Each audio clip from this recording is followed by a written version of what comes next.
Benito Mussolini का शुरुआती जीवन समाजवादी से तानाशाह तक। बेनिटो मुसोलिनी, वो आदमी जो आगे चलकर इटालियन फांसीवाद का पर्याय बन गया, 1883 में पैदा हुआ था। उनका जन्म एक छोटे से गांव में हुआ था, जहां जीवन की कठिनाइयां आम थीं। उसका बचपन आरामदायक नहीं था। गरीबी और संघर्ष ने उनके शुरुआती वर्षों को परिभाषित किया। मुसोलिनी के पिता एक लोहार और समाजवादी थे, जबकि उनकी मां एक धार्मिक कैथोलिक स्कूल टीचर थीं। उनके पिता के समाजवादी विचार और मां की धार्मिकता ने उनके जीवन पर गहरा प्रभाव डाला। इन अलग अलग विचारों ने युवा बेनिटो के नजरिए को आकार दिया। उनके परिवार के विपरीत दृष्टिकोण ने उन्हें विचारशील और जिज्ञासु बना दिया। मुसोलिनी के शुरुआती राजनीतिक रुझान कम उम्र से ही दिखाई देने लगे थे। उन्होंने समाजवाद को एक आदर्श के रूप में देखा और इसे अपने जीवन का हिस्सा बना लिया। उन्होंने समाजवाद को बहुत जोश से अपनाया, यहाँ तक कि सेना में भर्ती होने से बचने के लिए स्विट्जरलैंड में भी समय बिताया। वहाँ उन्होंने समाजवादी विचारधारा को और गहराई से समझा। अपने समाजवादी विचारों के कारण ही वो पत्रकार बने, समाजवादी अखबारों के लिए लिखा और मजदूर वर्ग के लिए आवाज उठाई। उनकी लेखनी ने उन्हें समाजवादी आंदोलन में एक प्रमुख चेहरा बना दिया। हालांकि प्रथम विश्व युद्ध के दौरान मुसोलिनी के समाजवादी विचारों में एक नाटकीय परिवर्तन आया। युद्ध ने उनके दृष्टिकोण को पूरी तरह से बदल दिया। शुरू में युद्ध का विरोध करने के बाद उन्होंने इटली की भागीदारी को राष्ट्रीय पुनर्जीवन की दिशा में एक आवश्यक कदम के रूप में देखा। यह उनके लिए एक महत्वपूर्ण मोड़ था। इस बदलाव ने उनकी वैचारिक यात्रा में एक महत्वपूर्ण मोड़ ला दिया, जिसने उन्हें समाजवाद से दूर एक नए, अधिक उग्र रास्ते पर धकेल दिया। यह रास्ता उन्हें फांसीवाद की ओर ले गया। वैचारिक उथल पुथल के इस दौर में मुसोलिनी ने सोशलिस्ट पार्टी से नाता तोड़ लिया। उन्होंने महसूस किया कि समाजवाद अब उनके उद्देश्यों को पूरा नहीं कर सकता। उनका तर्क था कि युद्ध में इटली की भागीदारी के लिए राष्ट्रीय एकता की जरूरत है। एक ऐसा रुख जिसने उन्हें समाजवादी आंदोलन के भीतर शांतिवादी तत्वों के साथ खड़ा कर दिया। यह उनके लिए एक निर्णायक क्षण था। यह विराम मुसोलिनी के एक समाजवादी बागी से इतालवी फांसीवाद के शिल्पकार में परिवर्तन की शुरुआत थी। उन्होंने फांसीवादी समूहों का गठन किया और एक नए राजनीतिक आंदोलन की नींव रखी। युद्ध की आग में मुसोलिनी का ढलना एक महत्वपूर्ण मोड़। यह वह समय था जब उनके जीवन और विचारधारा में एक बड़ा परिवर्तन आया। प्रथम विश्व युद्ध मुसोलिनी के लिए एक अग्नि परीक्षा था, जिसने उनके विश्व दृष्टि को आकार दिया और फांसीवाद को अपनाने के लिए मंच तैयार किया। इस युद्ध ने उनके भीतर एक नई सोच और दृष्टिकोण को जन्म दिया।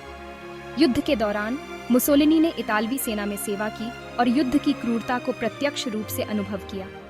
उन्होंने अपने साथियों के साथ मिलकर युद्ध की विभीषिका को झेला और इससे उनके मन में गहरे निशान बने। इस अनुभव का उन पर गहरा प्रभाव पड़ा, जिससे राष्ट्रवाद की गहरी भावना और सैन्य शक्ति के महत्व में विश्वास पैदा हुआ। यह विश्वास उनके भविष्य के राजनीतिक कदमों में स्पष्ट रूप से दिखाई दिया। युद्ध ने मुसोलिनी को राष्ट्रवाद और सैन्यवाद के विचारों से भी अवगत कराया, जो पूरे यूरोप में पकड़ बना रहे थे।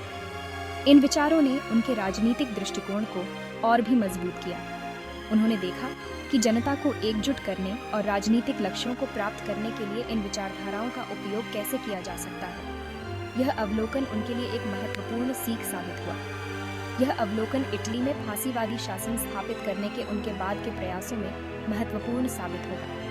उन्होंने इन विचारों को अपने राजनीतिक अभियानों में शामिल किया। युद्ध के बाद मुसोलिनी एक बदले हुए व्यक्ति के रूप में इटली लौट आए। उनके व्यक्तित्व और विचारधारा में एक गहरा परिवर्तन आ चुका था।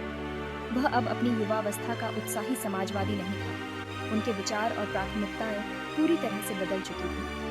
इसके बजाय उन्होंने एक नई विचारधारा को अपनाया था, जिसमें राष्ट्रीय एकता, सैन्य शक्ति और एक मजबूत केंद्रीकृत राज्य पर जोर दिया गया था। यह विचारधारा उनके लिए एक नई दिशा का प्रतीक थी। यह नई विचारधारा, जिसे अंततः फांसीवाद के रूप में जाना जाने लगा, व्यवस्था और ताकत की मुसोलिनी की इच्छा को आकर्षित करती थी। यह उनके लिए एक आदर्श समाधान था। इसने इटली को उसके पूर्व गौरव को बहाल करने और प्रथम विश्व युद्ध के बाद देश को जकड़ने वाली सामाजिक और आर्थिक उथल-पुथल का समाधान प्रदान करने का वादा किया था। मुसोलिनी ने इस वादे को अपने राजनीतिक अभियान का केंद्र बनाया। इतालवी फांसीवाद का जन्म, एक नई राजनीतिक शक्ति। ये एक ऐसा आंदोलन था जिसने इटली के राजनीतिक परिदृश्य को हमेशा के लिए बदल दिया। 1919 में अपने युद्धकालीन अनुभवों और अपनी विकसित होती राजनीतिक मान्यताओं से प्रेरित होकर मुसोलिनी ने एक नई दिशा की ओर कदम बढ़ाया। मुसोलिनी ने फांसी डी कॉम्बैटिमेंटो या फाइटिंग बैंड्स की स्थापना की। यह समूह जल्द ही इटली में एक महत्वपूर्ण राजनीतिक शक्ति बन गया। यह अर्धसैनिक समूह असंतुष्ट युद्ध के दिग्गजों, मोहभंग राष्ट्रवादियों और अन्य लोगों से बना था, जिन्होंने महसूस किया कि युद्ध के बाद के आदेश में इटली को उसके सही स्थान से वंचित कर दिया गया था। वे एक नए नेतृत्व की तलाश में थे। फांसी डी कॉम्बैटिमेंटो ने अपनी हिंसक रणनीति और अपने कठोर राष्ट्रवादी बयानबाजी के लिए जल्दी ही कुख्याति प्राप्त कर ली। उनकी गतिविधियों ने पूरे देश में हलचल मचा दी। उन्होंने समाजवादियों, कम्युनिस्टों और अन्य वामपंथी समूहों को निशाना बनाया, जो उनके विचारधारा के खिलाफ थे। अक्सर अपने विरोधियों को चुप कराने के लिए सड़क पर लड़ाई और धमकी का सहारा लिया। यह उनकी रणनीति का एक महत्वपूर्ण हिस्सा था। मुसोलिनी का करिश्मा और युद्ध के बाद के इटली में व्यापक असंतोष को दूर करने की उनकी क्षमता ने उन्हें एक शक्तिशाली व्यक्ति बना दिया। उनके भाषणों ने जनता को प्रभावित किया। उन्होंने जटिल समस्याओं के सरल समाधान पेश किए, जो लोगों को बहुत आकर्षक लगे। व्यवस्था बहाल करने, अर्थव्यवस्था को पुनर्जीवित करने और इटली के राष्ट्रीय गौरव को बहाल करने का वादा किया। ये वादा लोगों के दिलों में उम्मीद जगाने वाला था। फांसी डी कॉम्बैटिमेंटो का संदेश इतालवी आबादी के एक बढ़ते हुए वर्ग के साथ गूंजता रहा, जो एक मजबूत नेतृत्व की तलाश में थे, खासकर उन लोगों के साथ जिन्होंने समाजवाद और साम्यवाद के उदय से खतरा महसूस किया। ये डर उनके समर्थन का एक बड़ा कारण था। ये डर मुसोलिनी के करिश्मे और एक मजबूत, स्थिर इटली के फांसीवादियों के वादे के साथ लोगों को आकर्षित करता रहा। आंदोलन के सत्ता में तेजी से उदय के लिए आधार तैयार किया। यह एक नई राजनीतिक शक्ति का उदय था, जिसने इटली के भविष्य को आकार दिया। खंड 4। प्रथम विश्व युद्ध के बाद इटली, अशांति में एक राष्ट्र। इटली में मुसोलिनी और फांसीवाद के उदय को समझने के लिए उस समय के संदर्भ को समझना जरूरी है। इटली प्रथम विश्व युद्ध से विजयी होकर उभरा, लेकिन गहरे जख्मों के साथ। युद्ध ने देश पर मानव जीवन और आर्थिक स्थिरता दोनों के मामले में भारी नुकसान किया था। युद्ध के बाद की अवधि व्यापक सामाजिक अशांति, आर्थिक अस्थिरता और राजनीतिक उथल-पुथल द्वारा चिह्नित की गई थी। लौटने वाले सैनिकों को बेरोजगारी और मोहभंग का सामना करना पड़ा। मुद्रास्फीति बढ़ गई और जीवन यापन की लागत आसमान छू गई, जिससे व्यापक गरीबी और कठिनाई हुई। राजनीतिक अस्थिरता का राज था, क्योंकि विभिन्न गुटों, जिनमें समाजवादी, कम्युनिस्ट और राष्ट्रवादी शामिल थे, सत्ता के लिए संघर्ष कर रहे थे। सरकार, कमजोर और बदनाम, देश की बढ़ती समस्याओं का समाधान करने में असमर्थ लग रही थी। इस अराजक वातावरण ने फांसीवाद जैसे उग्रवादी आंदोलनों को जड़ जमाने के लिए उपजाऊ जमीन प्रदान की।